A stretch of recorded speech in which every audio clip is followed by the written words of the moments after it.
नमस्कार, देवभूमि चैनल में आपका स्वागत है। आज के इस वीडियो में हम बात करेंगे कामिका एकादशी की। कामिका एकादशी का व्रत आप किस दिन करें, पूजन किस प्रकार से करें, विधि क्या है, नियम क्या है, साथ ही बताएंगे पारण कब होगा और पारण की विधि क्या है, एकादशी के नियम क्या हैं, व्रत किस प्रकार से करना चाहिए, पारण के नियम क्या हैं, पारण किस प्रकार से आपको करना चाहिए। एकादशी का व्रत सभी करते हैं, लेकिन सभी को उसका पुण्य बराबर प्राप्त नहीं होता है, क्योंकि पुराण बताते हैं कि जो नियम के अनुसार व्रत करता है या एकादशी के व्रतों के जो नियम हैं उनका पालन करते हुए व्रत और पारण करता है, उसी को पूर्ण रूप से पुण्य प्राप्त होता है। श्रीहरि की कृपा पाने के लिए नियमों का ध्यान अवश्य ही रखना चाहिए। तो व्रत के नियम क्या हैं वो महत्वपूर्ण है जानना, जो कि इस वीडियो में बताया जाएगा। वीडियो को अंत तक देखिएगा, क्योंकि सभी जानकारी बहुत ही महत्वपूर्ण होने वाली है। चैनल पर नए हैं तो चैनल को सब्सक्राइब करना ना भूलें, क्योंकि ये जो चैनल है ज्योतिष संस्थान का अपना चैनल है, जिस पर जो भी जानकारी दी जाती है वो ज्योतिष शास्त्र और पंचांग पर आधारित ही होती है। कोई भी जानकारी गूगल आदि से कॉपी पेस्ट करके नहीं दी जाती है। जो जानकारी होती है वो पंचांग और धर्मशास्त्र पर आधारित होती है। इसीलिए अगर आप चैनल को सब्सक्राइब कर लेंगे और बेल आइकन को प्रेस करेंगे तो इससे आपको लाभ ये होगा कि किसी भी व्रत और त्यौहार की जानकारी आपसे छूटेगी नहीं, क्योंकि हमारे चैनल पर सभी व्रत और त्यौहार, कथा आदि की वीडियोस पोस्ट की जाती हैं। जैसे ही वीडियो अपलोड होगी आपके पास नोटिफिकेशन आ जाएगा, और आपको अगर देखना हो वह त्यौहार आपके यहाँ पे होता है तो उसे अवश्य देखिएगा, नहीं तो आप उसे साइड कर सकते हैं। इसीलिए चैनल को सब्सक्राइब कर लें, और वीडियो अच्छा लगे तो उसे लाइक अवश्य करें। कमेंट बॉक्स में जय श्री हरि लिखना ना भूलें। ऐसा करने से भगवान श्री हरि प्रसन्न होंगे और उनके आशीर्वाद से आपके सभी मनोरथ सिद्ध होंगे। आइए बात करते हैं एकादशी। श्रावण मास के कृष्ण पक्ष की जो एकादशी होती है उसको कहते हैं कामिका एकादशी। कामिका एकादशी एक वर्ष में आने वाली 24 एकादशियों में बहुत ही महत्वपूर्ण एकादशी होती है, क्योंकि श्रावण के महीने में आती है। इस दिन आपको सूर्योदय से पहले उठना चाहिए। उठने के बाद स्नान आदि करके सूर्य को जल दें। सूर्य को जल देने के बाद आप भगवान श्रीहरि को स्नान कराएंगे। आपके मंदिर प्रांगण में जो भी श्रीहरि की तस्वीर या प्रतिमा है तो उत्तम है, अगर नहीं है तो कोई चौकी लगाएं, उस पर पीला वस्त्र बिछाएं और उस पर भगवान श्रीहरि की कोई तस्वीर या प्रतिमा स्थापित करें। उन्हें स्नान कराएंगे। स्नान के लिए किसी पात्र में, अगर आपके पास पीतल का लोटा है तो उत्तम है, वह लोटा लीजिए, उसमें जल लीजिए, जल में थोड़ा गंगा जल मिला लीजिए, उससे भगवान को स्नान कराइए। स्नान करा के रौली कुमकुम आदि से तिलक लगाइए, अक्षत लगाइए, पुष्पों की माला पहनाइए, घी का दिया जलाइए और व्रत करने का संकल्प लीजिए। संकल्प की साधारण विधि हम आपको बताते हैं। 3 बार बोलेंगे ओम श्री विष्णु, ओम श्री विष्णु, ओम श्री विष्णु। अपना नाम, अपना गोत्र, जिस स्थान पर बैठकर आप संकल्प कर रहे हैं वहाँ का मकान नंबर, क्षेत्र का नाम, शहर का नाम, एकादशायाम पुण्यतिथियों अमुक वासरे, जो भी उस दिन वार है वह वार बोलिए। जिस किसी उद्देश्य की पूर्ति के लिए आप एकादशी का व्रत कर रहे हैं वह उद्देश्य बोलिए कि प्रभु इस उद्देश्य की पूर्ति के लिए हम आज के दिन कामिका एकादशी का व्रत, पूजन व कथा श्रवण का संकल्प लेते हैं, इसे स्वीकार करें। वह संकल्प भगवान के चरणों में छोड़ दीजिए। उसके बाद भगवान को नमस्कार कीजिए और ओम नमः भगवते वासुदेवाय इस मंत्र से 108 बार अर्थात एक माला का जाप कीजिए और कामिका एकादशी की कथा पढ़ें या सुने। अगर आपके पास कथा है तो आपको पढ़नी चाहिए, अगर नहीं है तो आप हमारे चैनल पर कामिका एकादशी की कथा सुनना ना भूलें, क्योंकि प्रत्येक एकादशी की कथा हमारे चैनल पर सुनाई जाती है, वीडियो अपलोड किया जाता है, तो वहाँ से कथा सुनेंगे। कथा सुन के आरती करेंगे।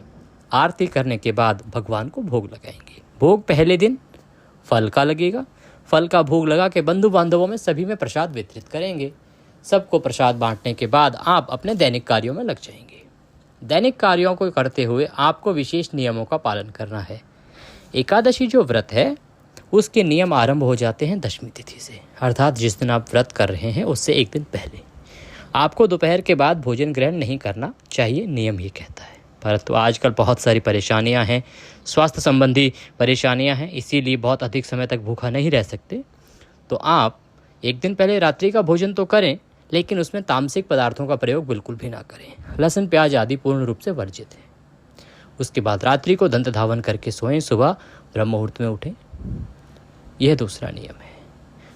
पूरे दिन में आपको ब्रह्मचर्य का पालन करना है अगले दिन तक। हो सके तो रात्रि को पृथ्वी पर शयन करें। दिन में काम, क्रोध, लोभ, मोह आदि को मन में न आने दें। किसी के साथ दुर्व्यवहार ना करें। मन में क्रोध ना आने दें। किसी के साथ अपशब्दों का प्रयोग ना करें। काम वासना में लीन ना हो, इस प्रकार के भावों को मन में ना आने दें। अगले दिन आप व्रत का पारण करेंगे। हो सके तो सायंकाल को भगवान श्री हरि का कीर्तन कीजिए, जागरण कीजिए, मनन कीजिए और उसके बाद सोइए। सुबह प्रातः काल ब्रह्म मुहूर्त में, अन्यथा सूर्योदय से पहले निश्चित रूप से उठ जाइए। स्नान आदि करके पुनः जहां आपने एकादशी का व्रत पूजन किया था वहीं पे भगवान को स्नान कराइए। स्नान करा के उनको तिलक लगाइए, पुष्पों की माला अर्पित कीजिए, घी का दिया जलाइए। अगर 24 घंटे की अखंड ज्योत जल रही है तो उत्तम है, अन्यथा आप घी का दिया जलाएं, धूप जलाएं। उसके बाद भगवान को पान का वीड़ा अर्पित करेंगे और भगवान को भोग लगाएंगे।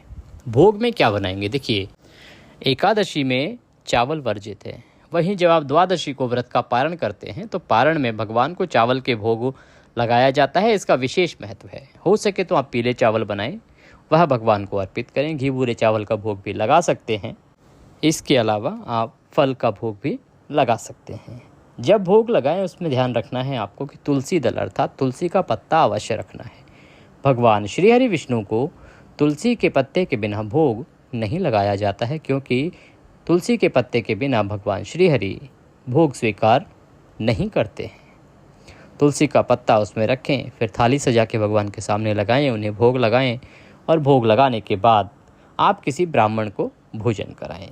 ब्राह्मण को भोजन कराएंगे। अगर ब्राह्मण को भोजन नहीं करा सकते हैं तो आप एक दूध का पैकेट ले लीजिए, बिस्किट का पैकेट ले लीजिए या फ्रूट्स ले लीजिए, उसके साथ कुछ दक्षिणा रखिए और वह किसी मंदिर में किसी ब्राह्मण को दे दीजिए। या आपके आसपास कोई ब्राह्मण रहता है तो वहाँ पे आप वह दे आइए।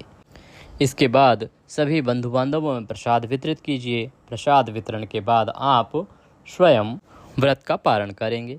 अगर आप कहीं यात्रा में हैं तो आप मुंह में तुलसी का पत्ता रखकर जय श्री हरि, ओम नमः भगवते वासुदेवाय मंत्र जप कर अपने व्रत का पारण कर सकते हैं। अन्यथा घर पे बैठे हैं तो आराम से आसन लगाएं। आसन लगा के अपनी थाली लगाएं और उसके बाद 5 बार मंत्र जप करें। ओम नमः भगवते वासुदेवाय, ओम नमः भगवते वासुदेवाय, ओम नमः भगवते वासुदेवाय, ओम नमः भगवते वासुदेवाय, ओम नमः भगवते वासुदेवाय। इस प्रकार से 5 बार मंत्र जप करेंगे और व्रत का पारण करेंगे। अब बात आती है कि इतना महत्वपूर्ण जो व्रत है ये करना किस दिन है, एकादशी है कब? कामिका एकादशी की शुरुआत हो रही है 30 जुलाई को। 30 जुलाई को शाम को 4:44 पर एकादशी आरंभ होगी और ये रहेगी 31 जुलाई को शाम को 3:55 तक।